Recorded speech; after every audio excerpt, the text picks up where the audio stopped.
So anyway, I'm thrilled that Sydnie can be here with us today, fresh from the Archie Bray, which is the hotbed of ceramic sculpture these days. It really is. I mean, it's like a launching pad into the art world for ceramic artists, and it's quite a coup to be invited to be there, as you have been. And as Paul Briggs, who's also with us, was just there this summer, so yeah. Things are emanating from there. And I also want to welcome Haley, Sydnie's twin sister, who is very much an inspiration for Sydnie. And you can feel her in some of these pieces. The one in the window, twins, I know that one especially too. The twins, what is it? My twin will give you hell. Yeah. And then this one right here, which isn't house party. What is it? It's called Backyard Party. Backyard Party. I had a party, right? Okay. We just sold, and so that's a collaboration between Sydnie and Haley. It's wonderful to know you. Wonderful to offer you your first solo show. That's very exciting for me personally. And keep your eye on her, you know. And, you know, I knew the first time I saw your work. Sorry. That's okay. When I was, it's okay. When I have a little diversion. When I was introduced to you by Natalia Alvarez, whose work is in the window, another great artist who we have had the pleasure of showing. So she introduced me to Sydnie. I knew when I first saw your work that I wanted to show you and would like to represent you. So here, you know, it's kind of a gut reaction, I think. So anyway, I'll give you a brief introduction. Your resume is short yet superior. You know, it's brief, but she's accomplished so much in such a short time. So just to go over a few biographical details into the resume. You know, you were born in Southern Florida to a Dominican father and a white mother. That puts you in several worlds. And you were raised by your mother in northern Georgia. Okay, she'll tell you more about that if she wants to. And then after that, you went to the School of the Art Institute of Chicago. That's quite a coup, and that's where you went there to study art and then sculpture, and then from that ceramic sculpture. Yeah. So what a wonderful school to be part of, and graduating in just 2020. Sorry, 2020. Yeah, and then the recipient of a wonderful Wingate Fellowship, which is also quite an honor. So from that, you've gone on, and now she's doing a year-long residency at the Archie Bray, which is a very influential and seminal place to work. Mm-hmm. So though your resume is brief, your work is highly developed and personal. We want to congratulate Sydnie on creating work that clearly strikes a chord with many people, as she portrays unapologetically the anger, frustration, and alienation felt within the young Black and Brown community in a white-centered world. Thank you. Now I'm gonna quote you, and I'm gonna read it because this is from her artist statement. As Sydnie says, with the rebellious and suspicious nature of my figures, I want to show the tough or angry, mean, and bitchy demeanors in which especially Black and Brown femmes take on or are projected onto as a defense mechanism. And at that, I would like to say, please join me in welcoming Sydnie as she tells her story and that of her work.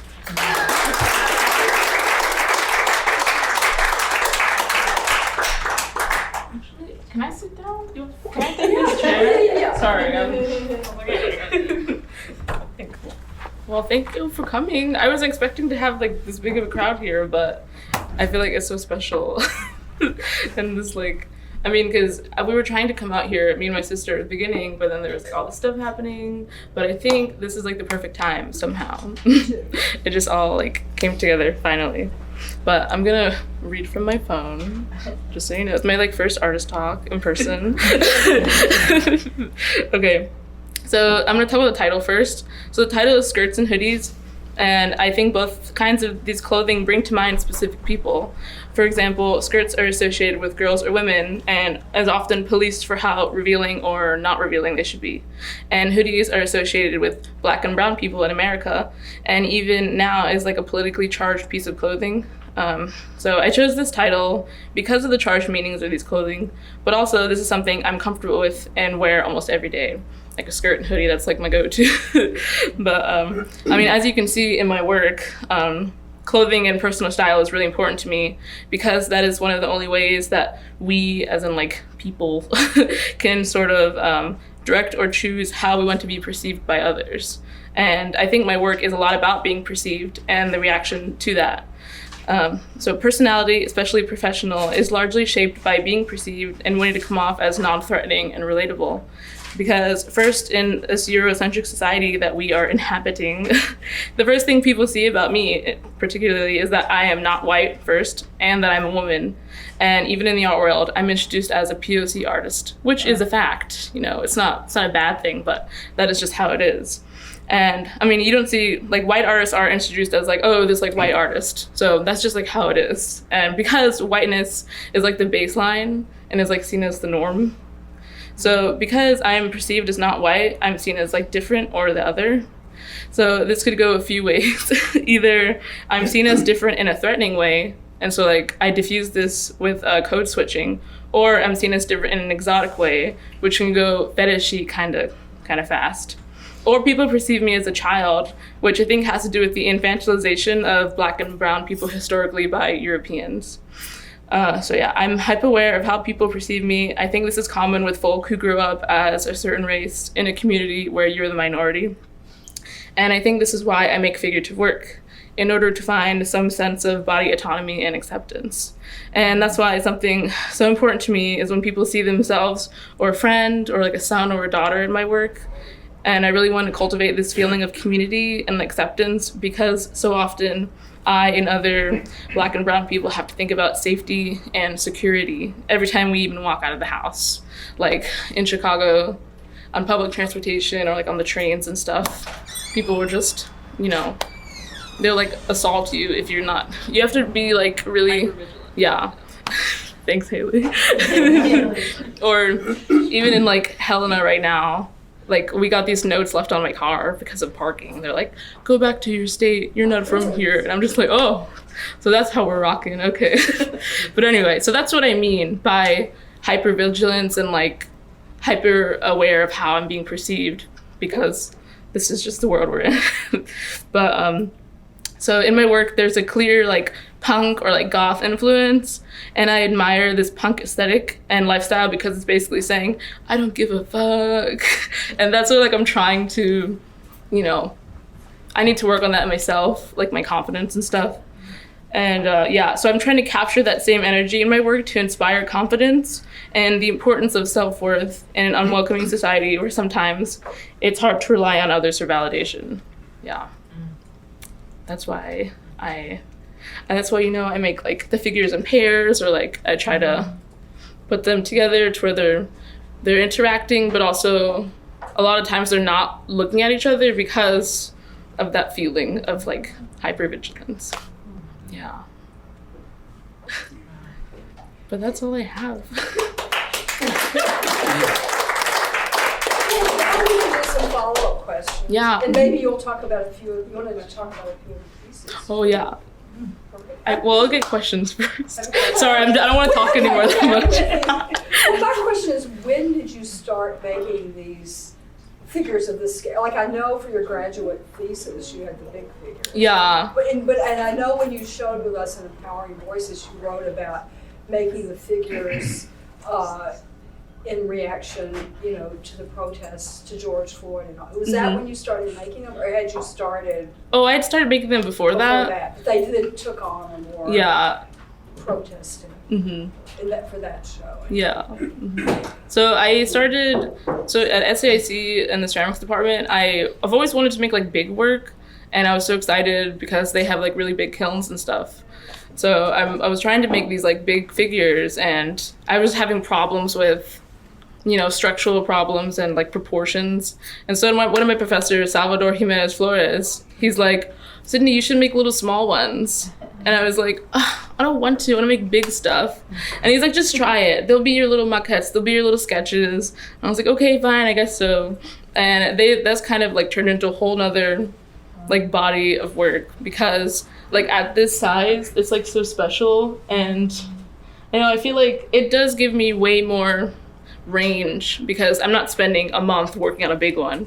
I can like, you know, start like 4 or 5 at a time and really focus on like the different variations of the clothing and the body language and facial expressions and stuff. So. And they're like a community. Yeah. Or your community. Yeah. I love how you use them to communicate. I mean, they're great to communicate with people like me, you know, who are not part of that community, so to speak. So you're communicating to us, and that's where art, I think, communicates so much better than words. But then it's a whole spoken language and understanding between the community that they're a part of. Mm-hmm. Yeah. Yes. I have a question. Mm-hmm. Montana. So you're in. At the end of May, I went to Wyoming. Okay. For the first time, and it really changed me. The land is incredible. The skies. The people are really different. So your work, it feels a little more urban. So I'm wondering, is Montana creating any kind of shift? Is anything kind of seeping through and changing things? First of all, and secondly, you know, your work has such a strong social theme. How does that kind of play out in Montana? And assuming it has some similarities to Wyoming, it just doesn't have the kind of the social themes that, you know, we have like on the East Coast or the West Coast. So just curious how if Montana is changing anything for you, or you're changing Montana even better. Well, I think like in Chicago, when I'm making this work, because I made all this work when in like my studio in Chicago. So I have like all my friends and like, you know, people on the street, like street style and stuff. All this stuff is like influencing me. It's like big inspiration. Me work in Montana is totally different. I don't have that. So I feel like what I am like focusing on in Montana is trying to, you know, create that like that sense of community and like cultivate that, but in more of like a nostalgic way, because I have my sister and I have some of the other residents, which are great, love them. But yeah, I think it's more like I'm being inspired by friends like through social media and yeah, memories. So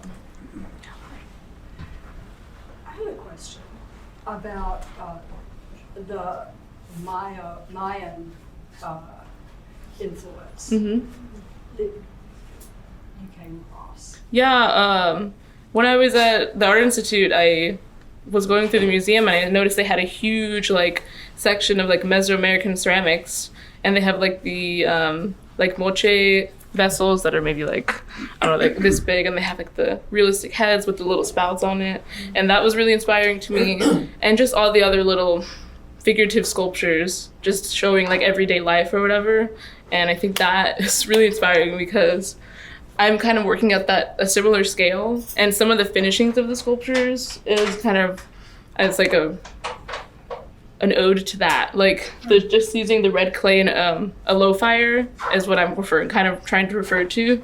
But even like with these heads back here, with like the chin is just like on the ground or like on the pedestal. Yeah. It's kind of like referring to like the Olmec heads, because like that same like style and like shape. So yeah, that's. And I would just add to that, I mean, people have come in and they have picked up on a Mayan influence, and they've also said they see the Buddha in them. Oh, interesting. Which I thought was interesting. It's sort of like a transcendent quality. Right. So anyway, I thought maybe you could talk about the heads a little bit, since that's some of your newest work. Yeah. That's the direction you're going in. Yeah, I feel like I've always, I don't know, I'm always drawn to like faces and just like the expression of faces and stuff. So that's why I'm trying to do heads, and I was super inspired by the Olmec heads and super inspired by like other ceramic artists like En Iwamura. Like he makes these like beautiful, like really big ceramic heads, and I feel like it's kind of like a thing in like ceramic sculptures, like to make heads. And I've like really been inspired and been wanting to do that too. And yeah, I don't know, it's really different than the figures, because the figures I can kind of convey like emotion in like a way different way, like, you know, with like the body language and stuff. But with the heads, it's like just the expression, but also the hairstyle. I think the hairstyle is really important to me, because at least like for me and like the Dominican community, like the Black community, like hairstyle is like really important and kind of is like a personalized way of like showing who you are, but you're not tied to like one hairstyle. Like I feel like I go through different hairstyles all the time, and it's because I don't know, it just gives you that like, is that you have the control to like change like, yeah, how people perceive you, how you want to look, how it makes you feel. Yeah, so that's what I'm trying to do with like the head sculptures too, with like, you know, the hats and like the hair and the color, and, you know, also with like the piercings and tattoos and stuff. So I congratulate you. They're very successful. Yes, Paul. Sydnie, congratulations. Yay. Excellent. Good show. So glad you're here and glad you're at the Bray. yeah. Very cool. You know I'm a fan of your work and how it fits in historically to other figures that represent Blacks in society. But these figures, as you said in your talk, are not submissive. Mm-hmm. And Lucy said something I found intriguing about this work being pedagogical for her. Mm-hmm. But I find this work highly educative for myself. Oh. As an older Black man. So I was very pleased when we showed here together to see this work. Who are you making your work for? Do you have an audience in mind when you're creating? Yeah, I guess the audience I have in mind is like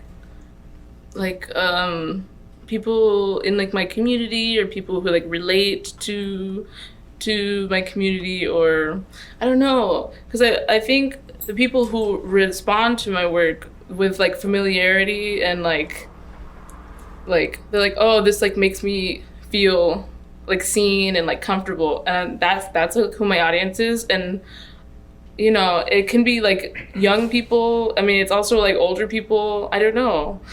I'm just glad that so many people can relate. Yeah. You have a huge Instagram following. I'm just saying, because a number of that, and you do too, Paul. A number of them have contacted us and bought your work. That's great. Thank you. I think that I have a lot of things to say. One is, I think that there's something about youth, you know, that terrifies people, because teens are just kind of no BS, you know? So they're not gonna, you know what I mean? There's a certain amount of, I'm gonna show you my face, I'm not gonna put on for you. And then what you're adding it to it in terms of the layers for the assault on Black and brown youth and their sense of being seen or being pegged, you know, the changeability. So you don't know who I am. Right. And in fact, I'm showing you this face and that's not even who I am. Mm-hmm. But there is a kind of generosity to dare to show us the disappointment, the hurt, the anger, the FU. Yeah. But I think what's so startling is that, let's say that the head size figures are eye head. Not many people are brave enough to go up to a young person looking like that and really look at them. So you can come up here and you can engage with how that makes you feel, because we're all feeling it. You know how the youth feel. You're lucky if you're friends with some of them, you know, to get in on. So I feel like the generosity to both yourself and your community, but also to us to really be forced to engage and learn to love this beingness, this state of the United States, you know, ourselves. We all want the healing. And so the hat that says love with all the broken is really the amount of love that you have. What did you say? Like radical joy in the face of it. And I guess the last thing I would say is I think it's so, you have a twin. Like this is what all of us feel like. You can have a kind of self-love, you can create for yourself, but a twin really is the compassion you have for them and they for you. You're really looking at yourself. I don't know if your work would be this loving without your twin and Right. you have with each other, you're a package. You know, so I think that that kind of love that you've known your whole life, I feel like you're trying to give back to other youth. Like we can do this for each other. Mm-hmm. So that's what I would say, and I just feel like that's what I get from your work, but, you know, yeah. How does it feel, I guess I would say, to be like a rising star? Is it kind of an adjustment to have such a fast Instagram following, and now you're at the Archie Brave, and you're reaching these milestones, solo show at Lacoste. You're reaching these milestones. It doesn't seem to be interrupting the authenticity of your work. Yeah, I think it's just it's like forcing me to like keep going, because I don't think I'd be working at this fast of a pace if I didn't have like these deadlines. So I think it's been kind of hard to adjust to on one hand, but because it's like kind of stressful, like having all these deadlines. But on the other hand, it's like, oh, okay, I made this. Oh, I now have this other idea. I can make this now. And plus, I'm at the Archie Bray now. I have so much more access to like materials and different kiln firings and stuff. And we're about to do a soda firing, which I'm really excited about. And I've only done like a wood fire like one time, like 2 years ago. So I'm just really excited to be able to So it doesn't work feel on new like stuff. It doesn't feel like a danger to the authenticity of your work. No. Oh, that's so good. No way. I Yeah. know Lauryn Hill said, first they hail you, then they nail you.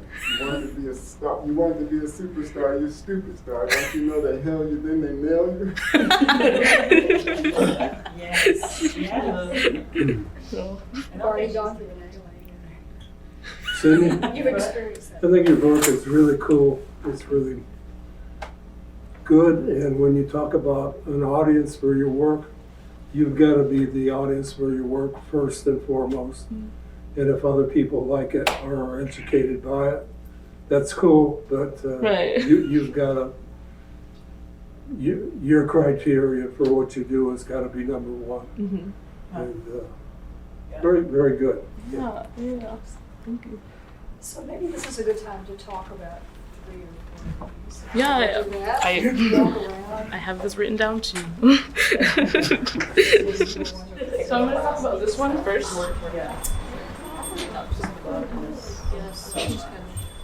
So this piece, the title is Fake as Hell. Okay, so this 4-faced head is something pretty new to my work. With the 4 faces on each side of the head, I wanted to like literally visualize the feeling of hypervigilance, especially as like a Black or brown woman or femme presenting person. In my personal experience, I realized that I already talked about this. I'm hyper aware of how people perceive me, but because I don't want to be approached at the same time, not be viewed as threatening. And I titled this "Fake as Hell," referring to code switching. And I know I mentioned that earlier. I don't know if some people don't know what that means, but this is when people change their speech or demeanor depending on the setting or situation. So like, you know, if you're like talking to friends or something, and then you go to like professional setting. But I think this is also a defense mechanism that allows one to change how they are perceived, and especially for Black and brown people, it's for like safety and survival purposes. Like it's not just to like, oh, because of the setting. It's like, yeah. So the title of this one, 4L, and which means like for life or for lifers, and it's often a term used in like rap music or just like, you know, slang, just with your friends. And it's like referring to like a lifelong bond with a close friend. And so this piece shows 2 girls, one with placing a hand on the other one sort of protectively, while both looking visibly uncomfortable or apprehensive. So with their body language, it seems like they're seeking comfort from one another while also remaining cautious and vigilant of any threats. And this guy, this one's called Wavy, and I titled it Wavy, referring to the hairstyle of like waves. Yeah. But yeah, I was trying to be more expressive with that piece, with the facial expression. Usually my figures, you know, there's like a subtle expression, like with the side eye, like with this one here or that one. And so this subtle expression is like a way to communicate without being too obvious, because this is often how I and people in my community communicate in public settings or something. It's kind of like also a defense mechanism, because often Black and brown people are seen as loud and aggressive for enthusiastically communicating or expressing emotions or opinions, like especially like I was like a Black girl or something. And so with this piece, I wanted it to be really evident that the figure is feeling a strong emotion, sort of unapologetically. I know I mentioned that earlier too. And so that paired with like the face piercings and the dyed hair and the hairstyle and like the tattoo on the back of the neck, and I want to show like the confidence and straightforwardness of like this character. Let's say a few words about the others. Yeah, so this one with the red little beret and the dreads, or yeah, so that one's titled I Don't Like You. And it was actually inspired by a song one of my friends wrote, because I have a lot of musician friends, and it's called I Don't Like You. But yeah, so I kind of wanted, so with some of the pieces, the titles do come from my friends' like songs, or song lyrics, because I kind of wanted to show or put like a direct reference to like a personal connection in my life, because this like that's one of my biggest influences is like my friends and family and like those personal connections. So And the love. yeah, I don't know. I mean, this one. I love it. Yeah, I was just trying to make this. I was just trying to make this head with a really sad little expression, but at the same time with this hat that has love on it, because you know you can feel many emotions at once, and she's showing you one, but she's projecting another with her clothing, and then the stitches kind of, you know, it's kind of like pieced together. Yeah. Thank you. Yeah. Do you have a favorite piece? I think it's this one in the front window. You mean the twins? Yeah, the title is "Call Up My Twin, She Gon' Give You Hell," which is also lyrics from one of my friend's songs. Yeah. And we saw that today. That's the one. Do you want to talk about like the how twin, the word twin is like used, is like in like Oh, so twin is like an Atlanta slang. yeah. It's like a And what? it's an Atlanta slang, twin. Yeah, so when someone is like, "Oh, hey twin, that's my twin," they're like, "Oh, I like you," and like we're alike in that way. Yeah. So when I use twin in that context, they're not literally twins. Buddy. Oh, Yeah, it's yeah. that, okay. Yeah. Simpatico. Yeah. Who else has a question? I do. How do you start making the That's a good pieces? question. Are they, I know their heads are hollow because I can see in their eyes, but are their bodies hollow? Do you start Yeah. at their feet? Where do Yeah, you I start making, I do a little slab on the bottom, and then I coil up the feet, and I'm like, what shoes is this one's gonna wear? And then I decide the shoe, and I go, oh, skirt or pants? Boop, boop. Okay. And then from there, I just decide like, So are they solid? No. Other than the heads? no, they're coiled. Yeah, it's hollow. But the arms they're not hollow. Sometimes. Yeah. Sometimes. It depends, but it's mostly hollow. How do they get transported? Like, how did they get here? Like, how do you package like some of these kinds of things? Very careful. Yeah. Lots of bubble wrap, double boxing. Yeah. You do it all yourself? Yeah. Well, Haley helped me. But with Yeah. all of your pieces, do you always start just wondering where it's going to go, or do you ever like design a group that might be friends of yours that you have in mind? Yeah, no, I'm like, am I gonna make, I decide on what I'm gonna make, like a figure or a head, or maybe I'm like, oh, it's gonna be like one of these drawing pieces, or if I have a specific idea, I'm like, oh, like with these figures, like the one over the arm, I was like, okay, I'm gonna do kneeling girls on the arm. But usually it's just like, And the let's characters just see. evolve as you're making them. Yeah. It's interesting about scale. you know, you wanted to go big. Some of it is like you don't get taken seriously as a potter unless you can go big. Yeah, you know, yeah. the Vulcus male, you know, thing. But it's so clear that the stature even of this size figure is huge, and have as much power as even if the head, you know. So do you have, one of the things that happened in the podcast that maybe everyone could get a link to that was so good, where you talked about the notion of taking up space and feeling like so much of culture is squashing you, and so it's like you're unapologetically taking up space. So do you have a fantasy about like a huge scale figure in Times Square or something? Yeah, I feel like that was when I was first doing sculpture. I'm like, I want to go big. I want to make big stuff, big. And everyone's like, why? That's so hard. And it's like so annoying to ship and all this other stuff. And I'm like, I don't know. I just want to make big work. And I think it does have to do with like wanting to feel like I'm like fitting in, wanting to feel like I belong here, you know. And it's about taking up space too. Like even having a show here in Concord, a solo show, I was like, what? Like how is that related to me? But I'm glad Lucy invited me though, because I feel like I am taking up space here and it like feels good. Yeah. Yeah, it was good to us. Yeah. So that was the thing I was thinking of when Susan mentioned generosity, which I thought was great. I wouldn't have thought of it in that way. Because being generous with these ideas means you would have to work from a place of strength. Of what? I was thinking of strength. Where I was thinking, for me, again, probably just my culture was a culture race, and I was thinking of a place of vulnerability. Yeah. And like putting this out there and then worrying about it a little bit. Right. I think that's what's good about your work is you just claim it, you know. Unapologetic. So, do you maybe want to say a few words about the wall pieces, which are new, I think, you know, for your way of working? Yeah, I don't know, because on some of the, you know, like on the surfacing of like the clothes or the hair stuff, I like draw on it, and I like, you know, fill it in with glaze or slip or something. And I was like, oh, I kind of want to do something like that, just like as a drawing. Right. And so that's kind of like why I started, you know. You jumped off from what you were doing. Yeah, and I think it's a nice like change sometimes, because I'll make like 10 figures at once and I'm like, oh, I'm so tired of coils. Let me just do a slab and draw. And I think it is nice because I can do, I mean, it's still kind of the same because it's still like the same demeanors and stuff. But, you know, with like this one over here, they have like these big angel wings. Like that's really hard to sculpt, make big wings. So I think that's why I was doing some of these glaze paintings, as I call them. But or even some of them, like this one with all the little drawings, like that was. Yeah. Tell us about it. I think it was interesting. Yeah. I was just like, oh, I want to try a bunch of glazes. So I was like, let me make a little test, and I think it turned out nice as just like a piece. So yeah. What are you gonna certify?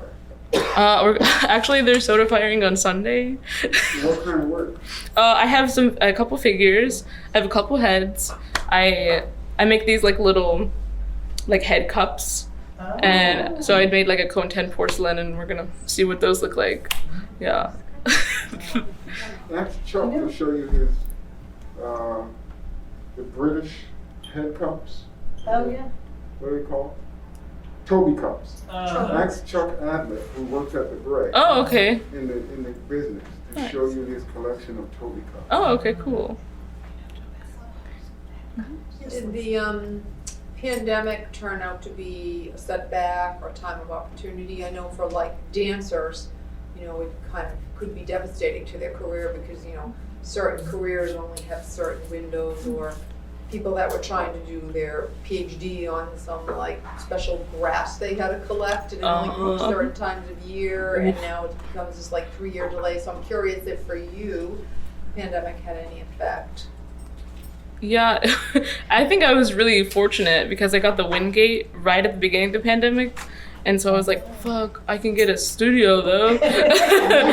So I basically, you know, we couldn't go anywhere. So I was just in the studio. I gotta do Lucy's show next year. Yeah. it was Creative. right. So I mean, it was a pretty bad time for a lot of people, but I feel like artists are like, you know, once they get into their studio, they want a lot of alone time and become recluses at some point. So it was kind of, I'm just glad Gave you that time out. yeah. It's kind of how. Yeah. Okay, does anybody have a question before we wrap up, and then we can talk individually? Anybody else? It's not a question. Can I A say comment, something? go Can I ahead. make a comment? So as you've been talking, I've been like just thinking about how I feel about your work. And since you showed here last time, I have a few pieces of yours, and so they're in my bedroom, and I look at them like all the time. And when you were just talking about the painting and what a relief it is, sort of, to what I realized is that for me, like the figures are sort of like irresistible. There's like this emotional draw in their three-dimensionality, and the way that, I mean, it's very intense because it's like with meeting people who you see in this whole way, like the wholeness of the person and the pain that you're able to express is so unusual, I think, in art. But what's so incredible because of these three-dimensional figures is, I anyway feel the way that you love people because of their pain, and in their pain, and that the beauty then of their difference comes out. So I just think that it's just an incredibly unique experience for me as a lover of art and a looker at art. Yeah, and I just, it's incredible. You're really something.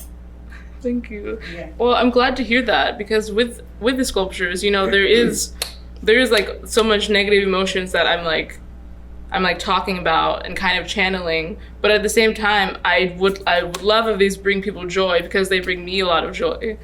Well, you know, it's like I'm a therapist, and so I feel like you, maybe more than any artist, like you, these are whole people. There's like the psyche and the way that exists in the body and in the choices that a person makes and how they express them. It's like pretty remarkable, yeah. So, yeah, they bring joy, but it's so depthy. It's the way like something pretty isn't going to give you the kind of joy. You know, something that's just pretty. You know what I mean? Like the perfect shape. Yeah. And I just love, like Susan was saying about these. Just they're not like, you know, you just cut the shape. Right. You know, it really it's a great and important part of the work. Yeah, I mean, like, perfectness is nowhere near what I want with my art. I mean, because, you know, the surfaces are, you can still see the lines of when I draw out the eyes and stuff, and it's not totally smooth, and I just, like, even the shapes are like kind of lumpy, and I think that's just a part of it, though. Yeah. Like, Yeah. it like gives it, like, even just like the corner of this lifting up, I'm like, I kind of like it. I think it's cool. You know what I think a part of it comes from? Fatness.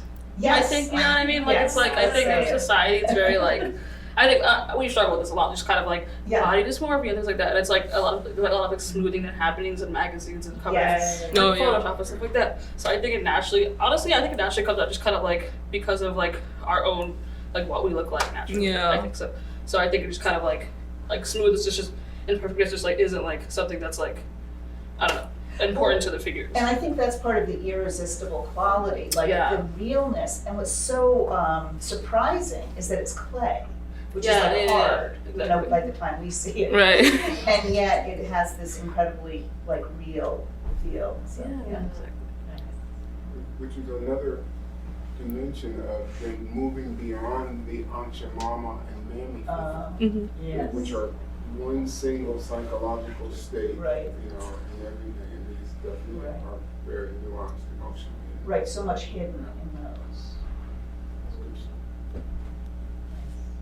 Woohoo! Well, thank you, Sydnie.